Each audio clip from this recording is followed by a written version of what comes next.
So ito mga kasisa ko, yung tower support na binuo nila dito sa southbound EDSA. Sinimulan ko to, walang naniniwala sa paligid ko.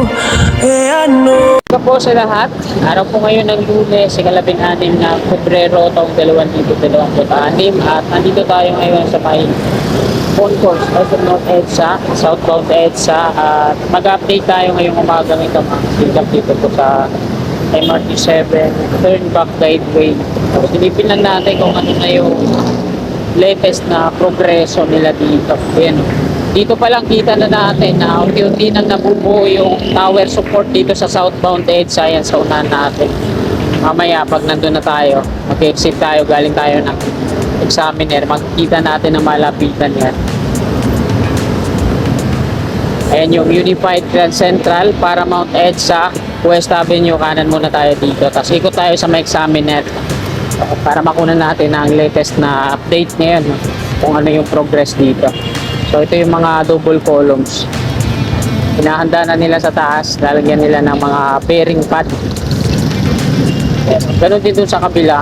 So itong ano na to dito, mga kasidap, yung steel box girders na to, ito.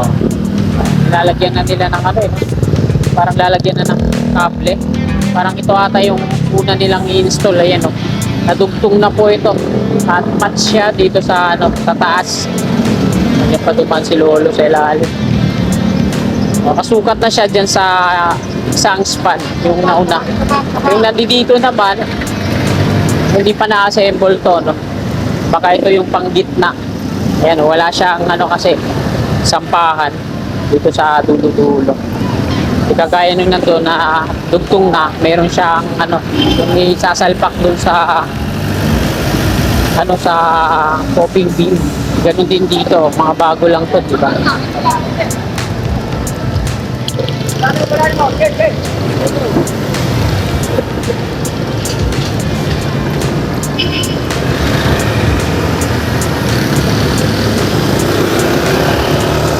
Meron din dito. So, ito na po yung viaduct niya. Malinis na, no? Sa part na to.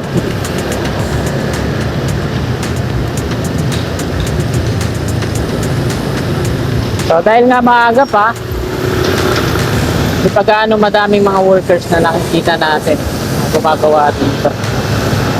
AICC po yung contractor dito. Subcontract ng San Miguel Corporation.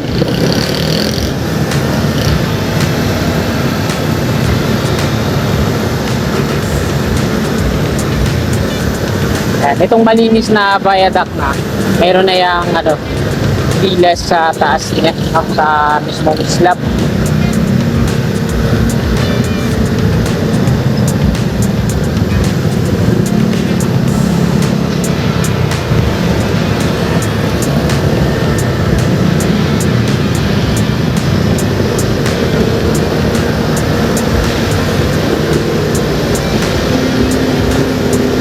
So, hindi pa naman totally na diretso yung viaduct niya na tapos na yung slab. Ano? Mayroon pa dito, dalawang span. Dalawang span pa to dito, hindi pa konkreto. Kita naman natin itong pangalawa. Hindi pa nga tapos install ng mga steel bed platform.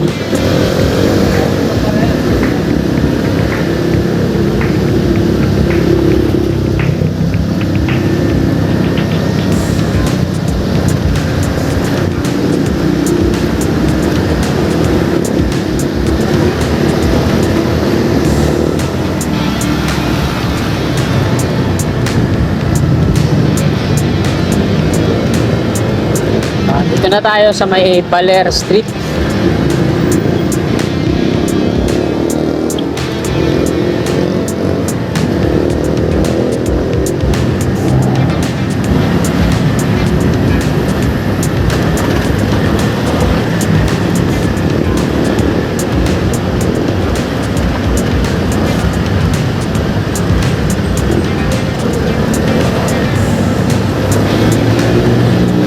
Ito yung dulo niyan mga kababayan dito sa may examiner, no? So, diretso muna tayo dito. So, sa kasikap natin na nagtatanong kung ano daw ba yung hanggang doon sa dulo. Quezon Avenue po yung dulo nito mga kababayan. So, sa nagtatanong naman kung hanggang saan daw po yung, yung MRT7 na yan, feasibility study pa lang po yan, hanggang Tutuban yan, no? So, dire-diretso yan hanggang doon. So, dito na ako mag-U-turn. Yan. Sakto walang dumadaan ng mga sasakyan. Yan.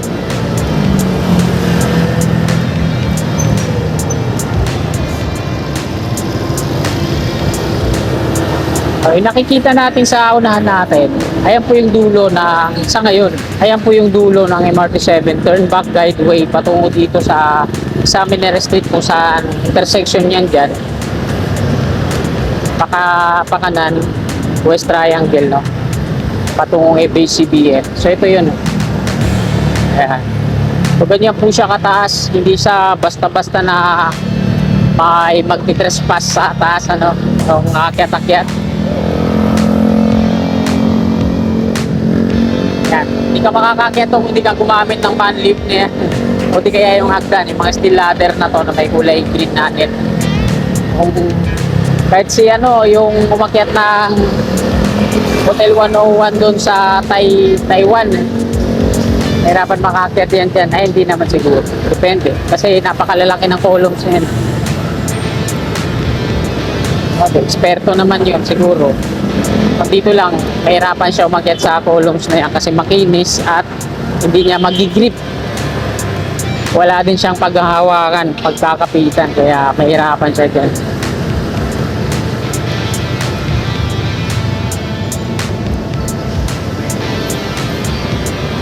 Meron din pala dito parang pocket.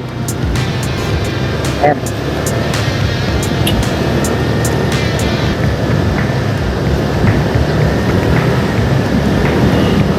Shoutout po sa lahat ng mga kasikap natin. Nag-aabang ng ating updates sa FB page, Kasikap Moto Vlog, Facebook, at dito sa ating channel sa YouTube, Kasikap Channel. So shoutout po sa inyong lahat.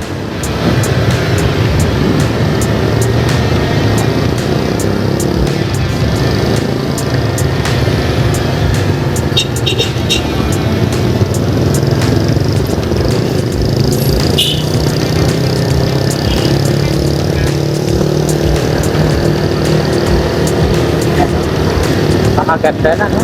Malaking tulong na ito mga kababayan pag natapos na itong MRT7 at operational na mula San Jose del Monte, Bulacan patungo dito sa North Avenue. Ako po, alam nyo po ba kung gaano ka-traffic yung Commonwealth na yan patungong Fairview?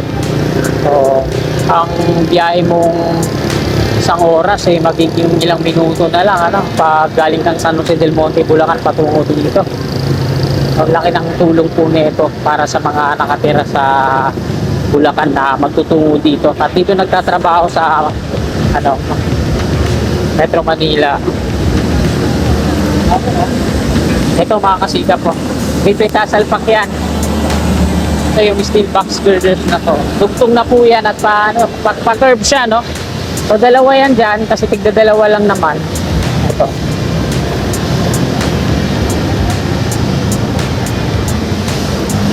So dito sa tawid ko, mas malapit kong ipapakita sa inyo yung progreso. So dito tayo. Ayan yung Unified Grand Central Common Station. So dito mga kasikap, ito na yung tower support. May CCTV pala dito. Pero hindi naman tayo nakasagagal.